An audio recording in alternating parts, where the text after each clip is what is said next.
No, I completely agree. So we'll see what LGD, or excuse me, EDG change up this time around, and that is a really interesting first ban. It is. LGD first ban Corki away from Deft as the first one. Maybe recognizing the frequency of EDG's Corki in Game 2 or something, because they played it quite a lot. Yeah, I mean, Deft has a fantastic Corki record. It's actually one of his most played champions alongside Sivir and Jinx. But there's what I expected. Yep, Kalista ban from EDG like, yep, not going to make that mistake again. Make sure it gets taken away, especially on the red side as we have swapped over here for this second game. LGD taking out Bamey once again. They're going to start taking away the mid laners, starting with Azir. I mean, red side staple bans, you'd be perfectly fine going Kalista, Ryze, Alistar. Yep. And that would pretty much completely change LGD's composition. Well, there's the Ryze ban out of EDG. Might be listening to you. I mean, you said it, they're all really strong champions, especially in the hands of a player like Imp on something like Kalista. To be honest, you know, I didn't mind Akon's Ryze, sorry, but just kind of was there to add some damage in CC. Yeah, pretty much. I mean, the big kind of hinge in turning team fight was when TBQ got the flank, he threw the Glacial Prison, and he forced Deft to the opposite side of the team fight from Imp. And Imp, knowing that there wasn't a threat of a suppression or the Frozen Heart Urgot, just was free hitting, shredding through EDG's tanky members. And we kind of talked about his build path, the fact that he decided to go Hurricane into Bork and how it really empowers his Rend. Well, when you looked at EDG's front line, they pretty much had 4 tanks and a Cassiopeia, and that Rend build was what was allowed him to kind of rip through that front line and turn that into a Baron. Especially because EDG just didn't have items. Like, sure, if you have a massive Cinderhulk Gragas with, you know, like a Warmogs and a Randuin's and maybe like a Spirit Visage and, you know, your Urgot's really massive, you have like maybe 2 armor items or, you know, the Black Cleaver for extra damage and something like the Frozen Heart already completed. Like, if you have a lot going on, your Maokai is massive as well. Like, you can just brute force tank through a Kalista and it will never be able to do anything because there are too many tanky targets. Even Cassio is relatively tanky with the Seraphs. It just never got to that point.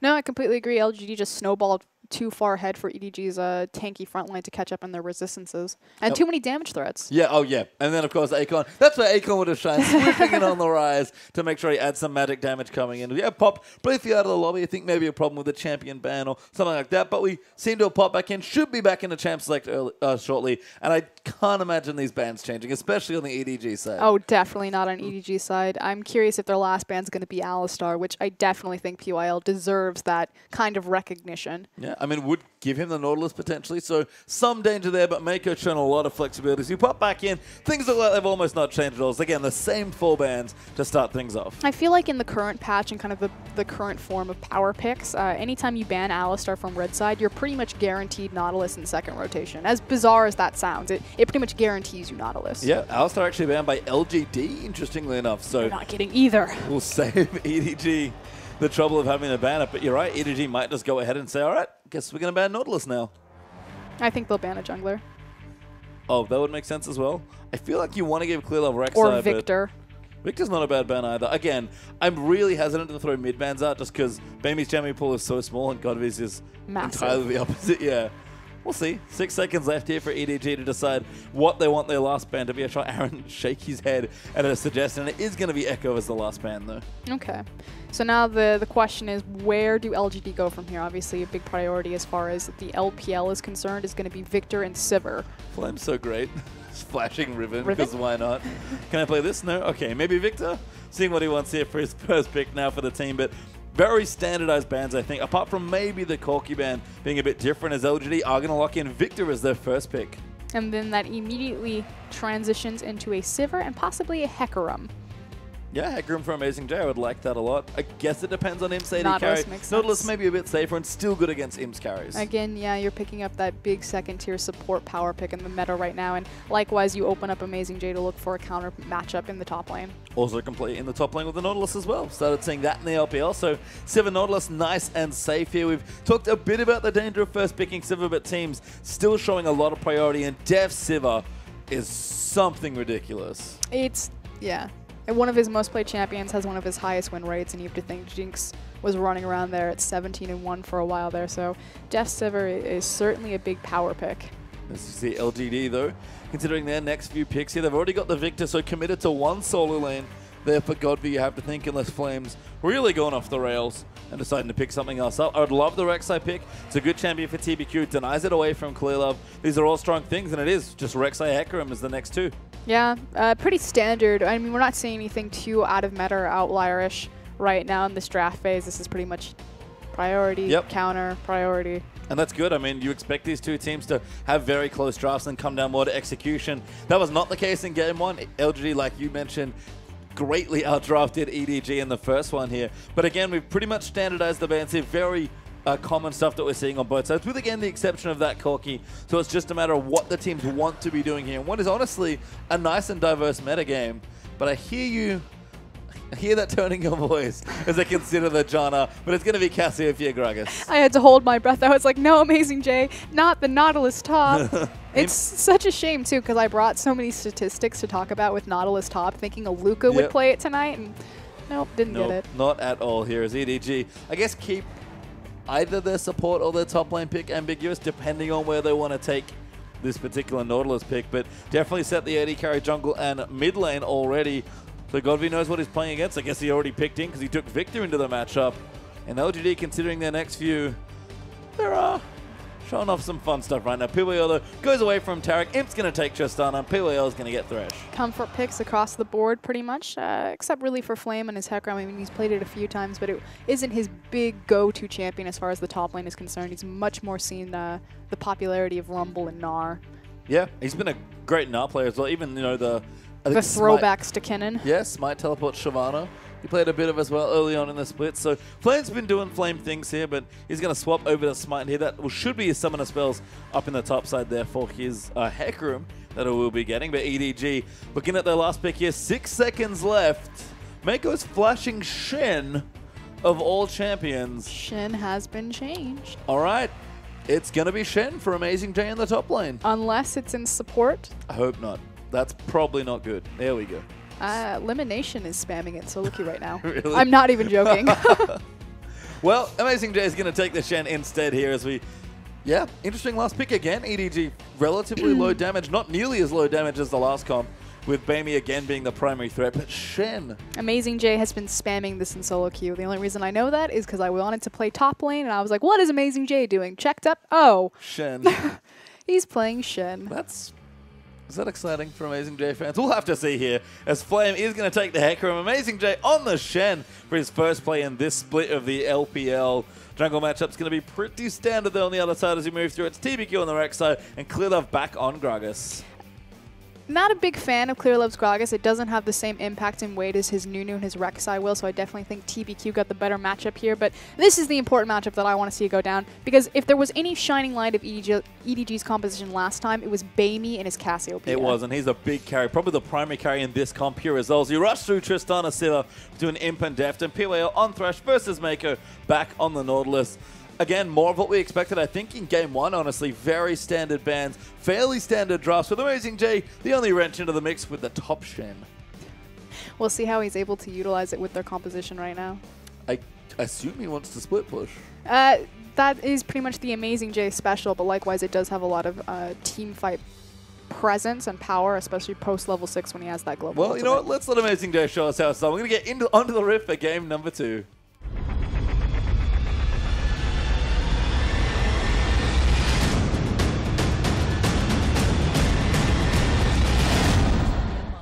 And welcome onto the riff for our last game of the evening. LGD taking on EDG, with LGD currently up a game in the best of 2. And Amazing J, he's pulled deep into the Season 1 pockets and has come up with Shen here for this next game.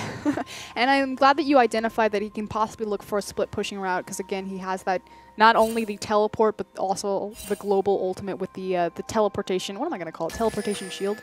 Yeah, you call it its true name. United. Yes, what is it called? That's it. Stand United. Stand United. Yes. Oh, I was going to be like, stand behind me. I was like, no, that's Braum. That is Braum. Stand United there, the ulti from Amazing J. As you said, though, Shen has seen a couple of changes recently. So what do you think is prompting players to look at the champion and maybe think about picking him up again? I believe that the cooldown on his ultimate was decreased first and foremost. I'll have to double check on that one, but that's obviously going to be a big priority there, and especially for how heavy the region is for AD carries. Yeah, makes sense here. As you can see, Godvi looking around on the Victor, trying to see what he can see here. Did first pick it, so opened up the counter pick. Does go to Bamey's Cassiopeia once again, who did look good in the lane, specifically against Godvi, and had some moments there in the team fights, but just couldn't get it done in the lane, but couldn't get it done in the team fights. Okay, so Shin, his magic resistance has been changed. More importantly, it's the energy on his shadow dash. So his ability to taunt targets is much easier. And then some quality of life changes to his passive for making his lane phase stronger. Makes sense. So again, Amazing Day just now on a champion it's a bit smoother to play. Always nice to see top laners come back, or just champions in general rotate back in when they do. You just get a little bit of love. Flame, though, going to start things off on a camp, takes away the Grump for himself, but actually going to the lane with a couple potions here. Going to be quite low on health to start things off, but does have an experience lead. This is not super uncommon for Hecarim's. I mean, obviously, it's a little bit risky. There's not going to be a ton of kill pressure that Shin's going to output you early levels. You sure? But the thing about Hecarim is that he's more about buying in small quantities as opposed to saving up and buying big items, just because he has his devastating charge, and he uses that mobility to quickly get back and forth between the lanes with ingredients of items as opposed to, I'm saving up for the phage. Yeah, and that's, I think, especially true of the Smite Hecrims, because you don't see the Trinity Force Rusher so much as, like, kind of piecemeal together the tank items and eventually get that big item third. So Clear Love now going to be taking away his red buff for himself. Started on the blue, now go over to the other side of his jungle, and TBQ doing the same thing, but of course end up on the opposite side as Deft narrowly avoids a hook there, but Imp getting aggressive early on with the Trist. Not a too difference of a lane between this 2v2 Tristana, Thresh versus Sivir, and Nautilus. Obviously, Deft's going to have a lot of safety there with the spell shield once he has that skilled up. Clearlove found TBQ. They're trying to find his jungle. Double buffs now as Clearlove's actually going to try and fight TBQ. Scatter Crab advantage, and the tunnel means Clearlove has to give it up, but Deft getting low on the bottom side of the map. Does go down to Imp, who gets the kill. Ignites down, but Imp gets first blood 2v2. And the reason that happened is because they saw where Clearlove was, and as soon as they had information that the jungler was across map, they immediately went for the aggressive play.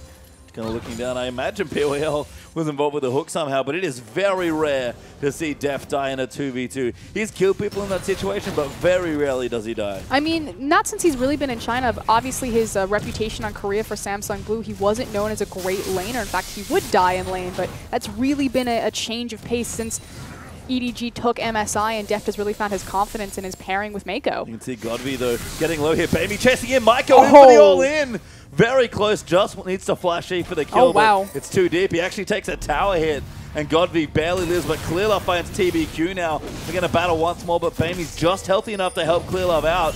Going to body slam away. Bamey needs to come in, but they're not joining in. TBQ's still chasing in. Now the poison's going to come out, and Rek'Sai will back away. Bamey didn't have a lot of mana to really help Clearlove there. He was just being there as a numbers advantage, but great call from TBQ to be there for the flank. But here we go. Here's that kill bottom. So Mako starts things off, but it's the starts going wrong. Oh, yeah. Straight into the Ignite. It wasn't actually... Oh, there we go. There's the hook. Mako actually flashing to try to dodge, or to try to block the initial CC from the death sentence, but not there in time. So unfortunately, not only do they get the hook as well as the kill, but Mako burned his flash for no reason. In fact, all 4 summoner spells down for EDG in the bottom lane with just Imp's flash ready there for LGD. So strong 2v2 there from the LGD bottom lane. We don't see Imp that often in a 2v2, but it's nice to see him getting a kill when he is. And this is a situation that you never want to be in, is Imp finding a snowball on you, especially on that Tristana, because you want to talk about aggressive plays. Yeah, going back in. Deft now getting caught out. That's forcing the TP out from Amazing J. He actually... What? That was absurd, but PYL still gets hooked.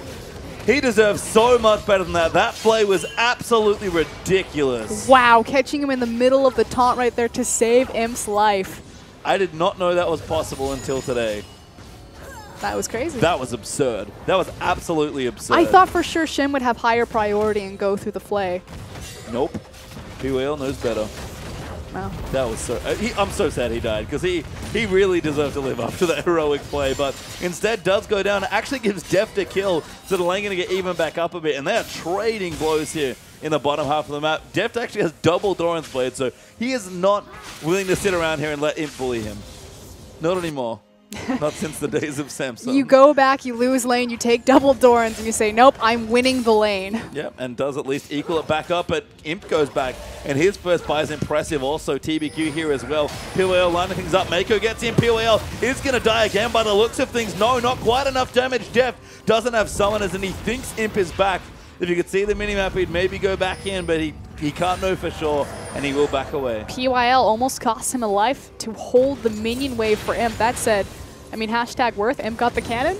Yeah, and now has a build water Cutlass as well. So going again, Blade first, but it's not Callista this time. I did compare the two champions last game, but Blade first Tristana is curious.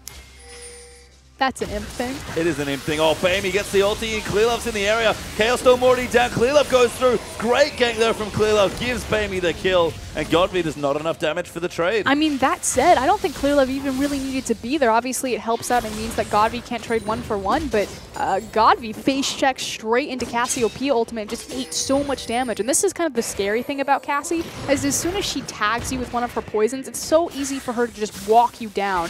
Now, he does have the ghost, didn't pop it, so... Smart of Bamey actually to flash ulti, knowing that Godby's flash is down. That he was going for the, the trade, at best. Oh. Or at worst, excuse me. Well, it was clear they're securing the kill. Does at least give Bamey another lead in the lane here. Tier already built up, starting to stack here, and we can see Bamey's Cassio looking strong in the lane once again as a 10 CS lead.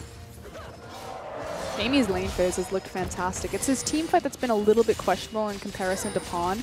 I mean, obviously he does a decent, a serviceable job, but you're pretty much playing with one of the best team fighting teams in the world. And that's kind of where the difference is between these two mid laners. And Clearlove said it himself, you know, obviously we don't have the same synergy with Bamey and Amazing J as we do with Coral and Pawn. And if they can build it though, Bamey's a great player that they can sort of start to add into the roster and have as an additional threat. You already made the Easy Hoon Faker comparison in this series, but Bamey, if he can learn to team fight with some of the world's best team fighters, he'll be just as good, if not better than Pawn, and all of a sudden they'll just have more options. And he's very much in meta right now. His champions are perfectly suited. So we'll see as if the meta starts to shift more towards assassin picks, if Bamey will start to fall off or his champion pool can expand. I kind of feel like he's in a Xiaohu kind of area a little bit, obviously referring to RNG's mid laner. Yep. Now, let's talk about Shen, actually. Yes, sure. Let's talk about Shen. This is the first for Amazing J. Looking good in the CS department as well. So the thing is that Amazing J is level 7 right now, and he is doing a decent job in the lane phase. Obviously, he has a CS discrepancy because he made that play, or attempted to make that play bottom, in which they did manage to kill PYL. Shen has had his lane phase buffed in the most current patch. His passive, which allows him to get the lifesteal back, is actually on a lower cooldown with his levels, so very much how Maokai's passive works. And at level 7, it shortens that cooldown again. So as he starts to get level 7, level 9, level 13, his lane phase will just get that much more oppressive. And Amazing J actually does go back. Chain Vest there for his item, so perhaps a Sun... Does that work anymore? Sunfire? Yes, it does. Sunfire Cape first there for the Shen, which is, again, another nice throwback for a champion that's been in League for quite a long time. And it's really just to help him split push. And when you build a Sunfire, you almost have to build it first rotation just because it's very cost inefficient. It's very much about empowering your lane phase. So EDG, the first time around, they tried Amazing... Oh, Def actually gets ulted there, but Imp's going to get the kill instead. Now Mako's going to come down, but the teleport will follow through for Flame. He does cancel it. Mako will get out safely, but Stand United, not enough to stop Imp's onslaught. Wow. Imp is just going hard in this lane. This looks like classic Samsung White versus Samsung Blue. It does. Just a different country and some different players here, but Imp still trying to bully. It feels like the bully big brother sometimes, does Imp. Bullying little brother Deft. I actually don't know how their ages work out, but I hope the metaphor's out. Deft is very young. That would make sense. Imp has had a longer playing career. Okay, here we go. Nailed it. Godby now going to get nailed by Clearlove. Whoa, that kill goes in as the ulti's on, trying to get TBQ. Forced to flash away is the Rek'Sai. But EDG answering aggression in the bottom lane with aggression in the mid lane. So I was just about to talk about kind of EDG's MO, the fact that, you know, Maokai was played the first game. They tried to fit more of a team fight Koro composition on Amazing J. This time around, going for that Sunfire, looking for the split push. The other thing is, Clearlove is ganking mid lane. He almost, I mean, he ganks for Pawn occasionally, but it's more of like a roaming skirmish, whereas Clearlove's attention is much more dedicated to the bottom side, protecting Deft because he's the hard carry of the team. So this is, we talk about kind of experimentation and teams evolving around the mid-season. This is definitely a very new look from EDG. It is, and I always wonder where ganking Clearlove goes sometimes, because he does gank, but he seems to go through phases where sometimes it was gank like all day, every day in the game, and sometimes it'd be like, yeah, gonna go back and keep farming up. And it doesn't seem to be champion dependent or, you know, game dependent. It just seems like whenever Clearlove feels like murdering people, he just goes ahead and does it. In China, they call it lightness Clearlove and darkness Clearlove. There's actually like a terminology for exactly what you're describing. Yeah, and it makes sense. Clearlove this game sacrificing a bit of farm. You can see 10 CS behind.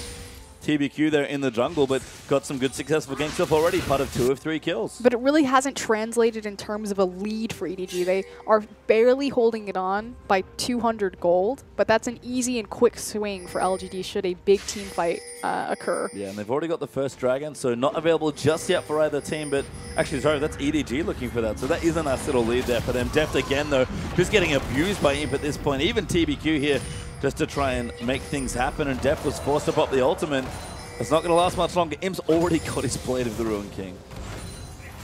That is disgusting. The explosion on the Satchel in Tristana is such an effective trading tool because obviously the range doesn't matter. Like, Sivir can run away from you, but you're running away with that Satchel and the damage is going to proc anyway. And if you stand there and try to compensate the trade for Tristana, you're just going to take more auto attacks onto the E before it procs. So just really showing the strength of this champion in a 2v2. And likewise, her power and speed to push down towers because now that E can proc. And I'm glad you brought up towers because that's what I'm used to seeing happen with this Tristana pick. PYL actually caught up there. Clearlove goes in. Good Q coming in. The depth charge will follow. Ulti just to bounce him back and gift Def the kill. Bounce house. That was great.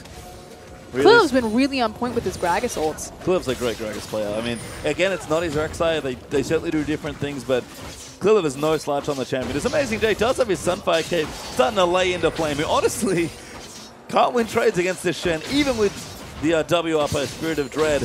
Amazing J just going to eventually cut through him. It's quite the wet noodle fight.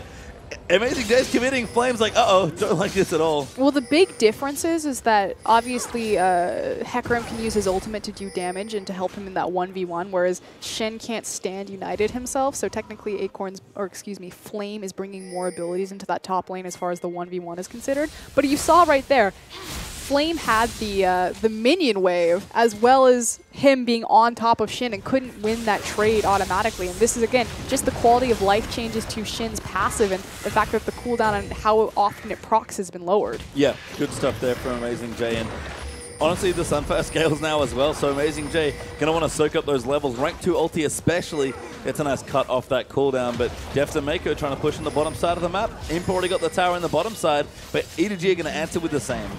LGD in the top side, though, we talked about how it's very common to see the AD carries rotated between 3 lanes and taking structures very quickly to kind of ramp power spikes into the mid game, and that's exactly what Imp's doing. Yeah, and this is, again, the other thing about Tristana that she can do is really mow down turrets when she has free time. We used to see this.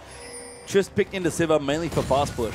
I've never actually seen the 2v2 yet, and I really like that Imp seems to know the matchup and is able to get aggressive against the Sivir as well, because well, you have to think about it. Tristana has almost just as much pushing power and control over the minion wave as Sivir is going to bring, and then likewise, it's so hard to make a successful trade. Hold on.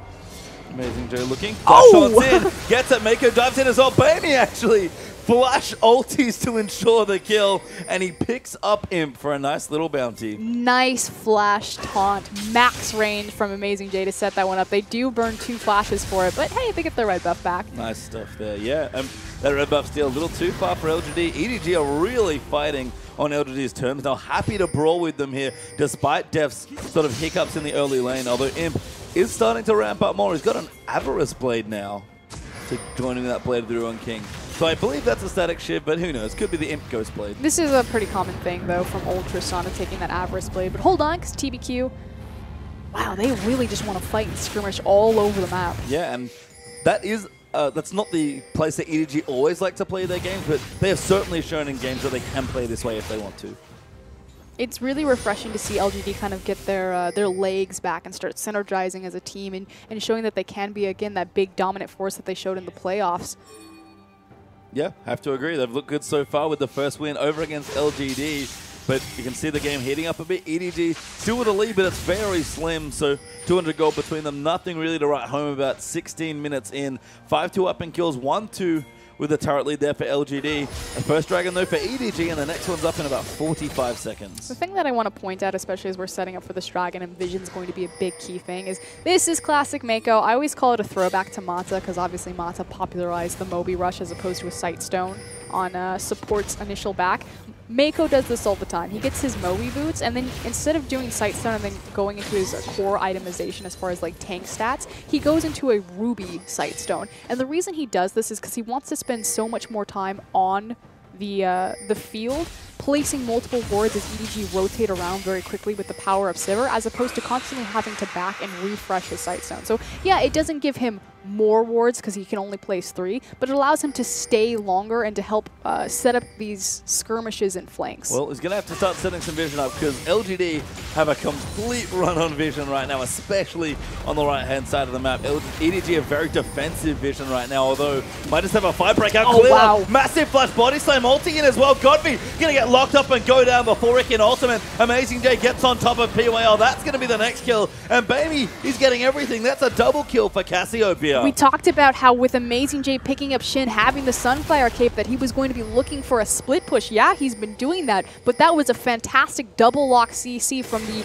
Gragas knockup into the Shin taunt. And Amazing J grouping up with the team very early, giving them their first initial big 5v5 and translating it into another dragon. That was some Spirit-esque Gragas play there from Clearlove, and that is nothing but a compliment there to the junglers. Imp found Amazing J. Actually can kill him here. The Blade of the Ruin King doing work. Explosive charge in there as well. TBQ will miss the knockup, but Amazing J just needs to hold on a bit longer, and he's pretty tanky actually, manages to live there. LGD trying to make a trade somewhere on the map. Unfortunately doesn't connect for them.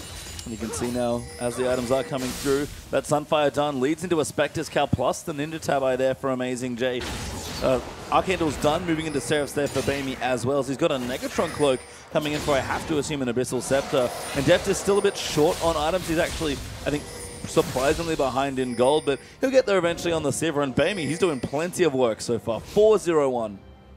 Abyssal Scepter, a very common item these days. A thing that we've actually started to see as far as a trend, and I think Dade might have been the trendsetter for this, is a Merc treads into an Abyssal Scepter, because the penetration on the Abyssal Scepter compensates for the fact that you didn't go Sork Shoes. And obviously this is a response to the heavy CC compositions, and the fact that there are so many triple AP or so many magic damage threats on these compositions in the LPL these days. Yeah, I mean, just looking down the LG lineup, even excluding Victor, there's plenty of mixed damage coming through as well. So yep.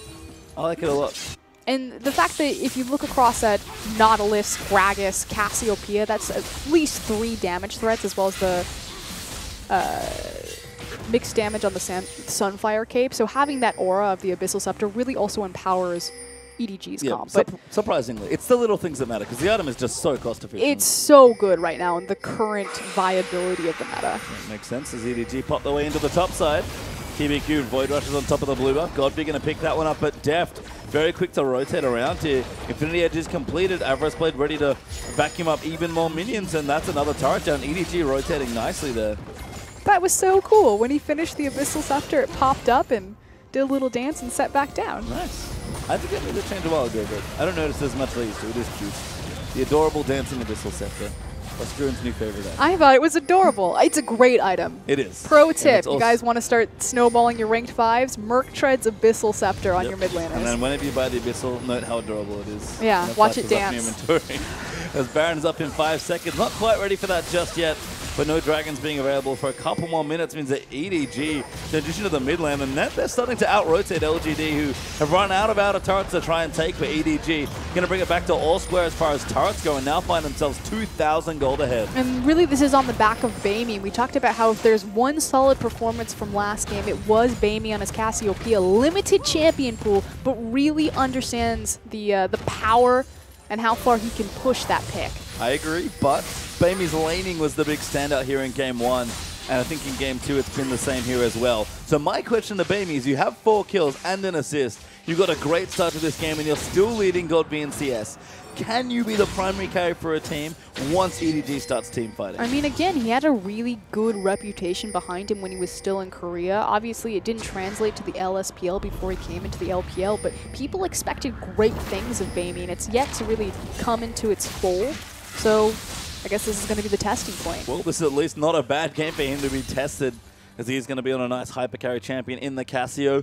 Kind of looking around, Dragon's still a couple minutes away, so not going to see that just yet. Static Shiv has been completed there for Imp as well, so 2 items moving into a third relatively swiftly. He's got a pickaxe there as well, and Flame has himself a Frozen Heart, so items are starting to come through. But honestly, it's Godby who's unsurprisingly quite far behind. Does have his Hex Core upgraded 3 times. as well as the Morello. So not an awful place to be for victory. He's going to be able to clear out those waves pretty efficiently. And that's kind of the big thing, is that his wave clear is still very much intact. So it's going to be harder for EDG to continually push in without making at least a pick on him. Yeah, we've got a very open map here as well, with 6 turrets being down. The outer rings on both sides have fallen, so all of a sudden there's a lot more space to work with here. It can be a bit dangerous for both teams, honestly, to get caught out, because there's good engage tools on both sides. And I'm glad that you kind of used the word open up of the map, because I feel like this really empowers Sivir. So yeah, Sivir's so strong because she offers siege, wave clear, speed for the mini map rotations and things like that. But as these towers fall down and it's much longer to run back to safety, it really empowers the On the Hunt ultimate. And you can see EDG's Dragon Control actually been on point this game. They've got 2 up. The second one's going to be, third, sorry, is going to be up in a minute 20. And EDG, they know what the real objective is. It is Baron. That is a that is the saddest pink ward. Unfortunate. That is a very weird interaction. Unlike the Urgot Ultimate, I cannot explain that one. Weird. That is weird. But we'll see what happens. EDG might be able to sweep the spot out. They are, again, getting good aggressive vision down onto Baron. And that seems to be the objective they want to try and take away. It's approaching 25 minutes. Shouldn't be too surprising that EDG are already looking at the big Baron. They have 4 pink wards in that area. EDG really like Baron, okay? They really like it. It's their favorite objective. And the fact they have 2 dragons is good. Again, Dragon Control has not been their strongest suit so far. Again, 3rd up in 30 seconds if they want to go for it. But you know that if LGD run for their first, EDG are going straight to Baron. Have to be very careful that no one is picked right here. Dragon will be spawning in 23 seconds, so we'll see. LGD should get a window where they can move into this Baron pit and clear out a lot of this vision as EDG rotate towards the bottom side of the map for that objective. That said, EDG could also make a play where if LGD commit to the Dragon, they can commit to the Baron, because with the Cassiopeia, you can burn it very quickly. Yeah, Mana's a bit of an issue there, but especially if Bemi has blue buff, neutrals will fall, and blue is up on the Dragon side of the map for EDG. They are going to walk over to the buff now, and LGD just can't get there in time. It's going to be all over gaming. 3rd Dragon secured. What they need to do right now, because there's no way that they can contest this, is that they need to move into the Baron pit and clear out that vision, but unfortunately they're doing neither. No, they just can't. They're not even counter-pushing here. Imp actually getting farm in the top side of the map. Bami's going to get blue buff. EDG will rotate themselves over to the Baron pit, and that vision that they want to clear, it's too late now. Definitely popped his ulti. Billiel's going to die very swiftly. They had a very small window of opportunity to take advantage, and unfortunately it just didn't connect. So LGD, you know, losing a lot of steam that they had the last game, and I feel like this is really on the back of Clearlove and Bami's performance, which again is a different MO than what we've seen from EDG in the past. Normally it's the Deft show. It is, and Deft has, you know, played fine this game, I think, to this point. The lane did not go the way he wanted to. Absolutely not against Imp, who got multiple kills, I believe, in the lane. They're off to such a great start here, but he's now doing his job. He's still Sivir, adds a lot of utility to the team. Amazing Days down in the bottom side, so you can kind of tell that EDG really prioritizing the top side of the map heavily because they're sending their split push straight to the bottom side. Bami, though, going to get caught out. Good flash will keep him safe. Stands United down as well. Bami gets hooked, though, by PYL, but TBQ's now caught out of position. He gets taunted up. Godfrey goes through. Imp's going to get ulted by Mako. Mako's going to get the kill there as well. And that completely turns around. Immediately the stand united on Bami. They did force the flash out of Cassiopeia, but with Rek'Sai dead, the worst case scenario for LGD, they easily turn on this Baron. What did we say? Blue buff Cassiopeia really good at Baron. Deft no slouch either. Flame's going to try and steal it, he but doesn't EDG, have Onslaught of Shadows though. Well, that's not helpful. Imp's going to get caught, goes down immediately. Now Mako going to chase in. Good ulti there coming through. Gravity Field actually locking them up. Takes up Mako. Godfrey, though, gets jumped on. Deft flashes forward for the kill. Going to be able to take him out, but dies to the Death Ray. Bami's still fighting as Victor got a double flame, though. Going to be the next to fall down. And TBQ's back, but that's basically an ace for EDG. That looked like disaster, however, for LGD, but they managed to kind of turn it around. Yes, they lost the team fight, but they made sure that EDG couldn't commit to the Baron, and that was entirely on a beautifully placed gravitation field from Godfrey. I think he locked up 3 or 4 members of EDG. Yeah, and then the follow-up Death Ray to get the trade with Deft and really secure the fact that EDG couldn't do the Baron. So they're 4,000 gold up. A winning team fight certainly, as they're still up 12-4 in kills, but it's been all EDG, and let's watch this again. So immediately Imp dies, isn't able to do any damage, but there's that gravitational field. It locks up Deft, and not only does it lock up 3 members of EDG while they walk through the Chaos Storm, but Deft takes 3 autos from the Baron, and there's the trade you were talking about, the empowered laser, because he's got 3 evolution points. forcing the explosion on the end of that. Yeah, EDG, though, managed to get the team fight win. Going to look to reset back towards Baron, but TBQ quickly to the area. Make sure to clear out the pink ward at least. Does have the Scuttle Crab, has Smite, going to take it away. That's vision EDG would love to have here, but TBQ forced back by Clearlove as he procs the Raptor Sense to take out a ward. And EDG, they know where their priorities are. Amazing J's ulti's back. Time to get to the Baron. That was best case scenario for LGD right there. Not only were they able to stop the Baron, but they got in and they cleared pretty much all of that vision that EDG are now replacing, taking the Scuttle Crab and things like that. Jeff from the top side as well. Going to be able to clear out these minions. He's got almost the last switch, so got about half of it there with that pickaxe completed. Avoid stuff though for Baby means that he is doing massive damage right now at the 27-minute mark, and PYL is going to get caught. Clearlove just going to miss out on the kill. The slows down. Oh, good play, but it does still catch on the PYL. The box is down. Imp gets depth charged by Mako, and TBQ's coming into peel. EDG still running down. It's not quite the fight they wanted. Flame going to come back in. Teleports in. He does have his ulti, moves it, uses it in Godby. Massive ult takes out Depth there with the Q after the auto, and now Baby going to get shredded. The ulti's massive, but a good Cassio ult going to take out Victor. Imp getting chased down. They need to kill him. They do. EDG barely win that team fight. Mako gets hooked back. Clearlove runs back in. PYL might be the next target. They will die for it. Taunt will just miss. And EDG a 2-for-1, but barely. That looks so scary for EDG. I mean, really, that was on the back of a fantastic Cassiopeia ultimate from Bamey across the majority of LGD's team. And I feel like Victor, despite the fact that he's 3-5-0 right now, is doing absurd amounts of damage in these really closed-up cluster fights, just dropping his AoE across the majority of EDG's lineup. We've talked about it. When Victor gets you in a nice choke point, is able to do damage, he just does far too much damage. And he's got a nice cost-efficient build as well to make sure he can still be relevant despite, as you pointed out, the pretty awful scoreline at this point. Yeah, going for that Void as opposed to a Ludens or a Death Cap rush on the core right there to make sure that he has a really nice mid-game power spike. And I like this a lot from Godby. He is a player that likes to bully around and, you know, kill people in lanes. He probably famously killed Dade in Spring by taking the Zed blind into Dade. Is a very cheeky matchup there to sort of taunt Dade and just honestly just destroy him there. That was really when Godby started to become one of the better mid laners in the LPL, and now arguably, like he says at least, the best. But he can still play from behind. He always knows when he's strong, and he uses everything to its maximum efficiency. When I think about Godby, I don't necessarily consider him the strongest laner. Naturally, Dade's not a great laner as well.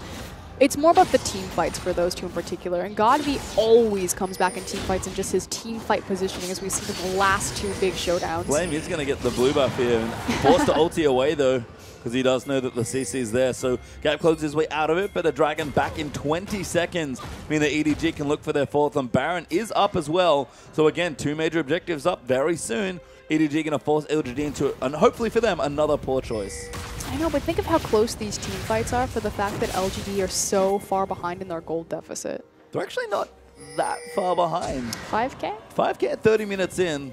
It could certainly be worse for LGD. It could be worse. I think the game really has sort of slowed down here because EDG recognized that element conditions aren't snowballing this gold lead. It's taking these objectives, and they've actually got Siva and one other person, I think it's Bamey, out onto the Dragon. They will get the fourth Dragon here, but EDG are now trying to keep their vision around the Baron, and Imp's going to get the Scuttle Crab by the looks of things. And naturally that fourth Dragon will just empower an even easier Baron if EDG ever get on top of that.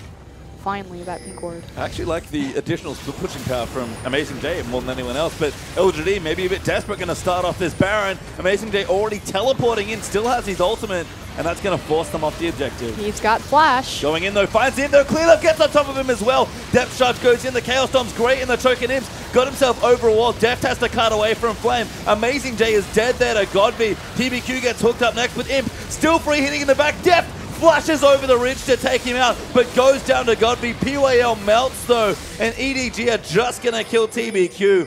But LGD made that so close. LGD using a fantastic choke point. Again, it's all about these gravitational fields and Victor's just AoE power. I really want to point out, I said that Amazing J had Flash. What did he do? He taunted Flash into the backline and found Imp, forcing him to burn his reposition early. Oh god, he's got blue buff. It's very scary. Has to cut around the Baron. Clearlove does have his smite, so will secure the objective. Now they're actually going to get the kill. Godvik finds a body slam, almost gets taken up by Clearlove, and will not go. Yep, goes down to Mako. Nice dodge from Godby right there, made it close. But EDG, they finally end up with the Baron, obviously able to turn on that despite the fact Death was dead because they had Bamey on that Cassiopeia, had the blue buff available to him. So again, that's the power of Cassie when she gets a hold of those monster objectives. And right now, 31.5 minutes in, 9,000 gold up for EDG with the Baron buff and 4 Dragons with the 5th on the way in about 5 minutes time. EDG in a very strong position to try and close out the game. And I think it's funny about Deft, I agree. Certainly, you know, getting killed there was maybe an issue, but he had to because he really needed to kill him. These fights are still absurdly close Yes. for how far LGD are, and I feel like it's not quite over yet. No, not quite. Certainly not here. I mean, again, EDG have lost games in LGD's position in recent weeks, so it's certainly not over till it's over. LGD are a world-class team, and they can still take the game from this point. I think for me, EDG have found such a strong lead. So how they close this game out is a big look at how good their substitute players are. It is so important that in this position, EDG still show dominance and close out clean.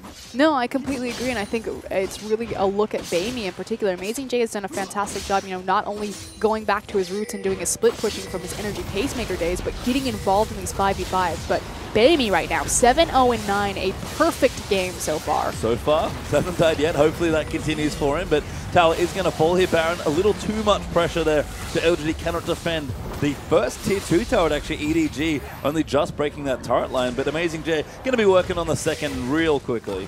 There's a huge minion wave up top, which means that this is going to be a 3-tower sweep, leaving just the inhibitor line for LGD. I feel like for the first time as well, at least for Amazing J, this is like the one illustration of why the pushing dragon buffs are actually good. Because he's actually going to get a little bit more efficiency out of his split push. Yep. Ooh, ulti actually coming through for Amazing J. Mako's ulted in as well. It's not Imp they found though. Clearlove finds himself in the middle of the team after a great hook from PYL. The tower's dead. They're going to keep going in, and Amazing J so tanky. Finds a 3-man taunt there, gets onto Imp, and Def, he's going so aggressive on top of the Imp, trying to take him out. Does get the kills. Amazing J takes him out. Godfrey's already dead. Flame dead there as well. LGD completely routed in this last team fight, and EDG closing out strong. And it looks like it's going to be a 1-1 split for the entire day so far. But again, first place team versus 10th place team. LGD are certainly still an elite member in LPL, but not showing so much in the standings. No, not yet. 1 point's not going to help that either, but Clearlove looks a little exasperated there after that. Sort of breathes out and says, all right, we won that one, but really wish we had won both. Kind of a night and day performance between either game, and this has kind of been the MO all night. Yeah, No. it has. Just, again, you said it already, this result for the day does leave every single game of this week 1-for-1 here. So, again, teams really showing their best and not worst, I'd say, but, you know, a great and then a not-so-great performance, maybe. I definitely think showcasing their weaknesses. I feel like a Yep. lot of teams have identified kind of where they're weak or where their exposure are, particularly EDG's draft phase. We kind of called question into it. They immediately changed it up, you know, pretty much staple banning the champions that did the most harm to them in the first game. And look at the change of results. I think just playing standard for EDG, if they're going to use their substitutes, is quite important. Because clearly things get too carried away sometimes, and Bamey and Amazing J, and maybe that team is just not ready to play Imp's Callista. Like, take it off the board, take the stable champions, play standard, get your players accustomed just to playing with your team and build synergy. Because they're not going to win by, like, long run, they're not going to win by having crazy Amazing J fizz tops with, like, Trinity Force Blade of the Ruined King. They're going to win by getting more experience together. No, I completely agree, and I definitely wanted to point out, just like you said, it's not about, you know, like the crazy fizz top and identifying and opening more play styles for them, but it's, you know, about building that cohesion and that synergy. The fact that Amazing J, he was still doing, you know, the Amazing J split push, having that Sunfire, picking up the Shin, so the first Shin that we've seen in LPL so far this season, but joined up with the big 5v5 and found the flash taunts on Imp pretty much every single time, so working with that team. He was doing a great job there in the team fights. And with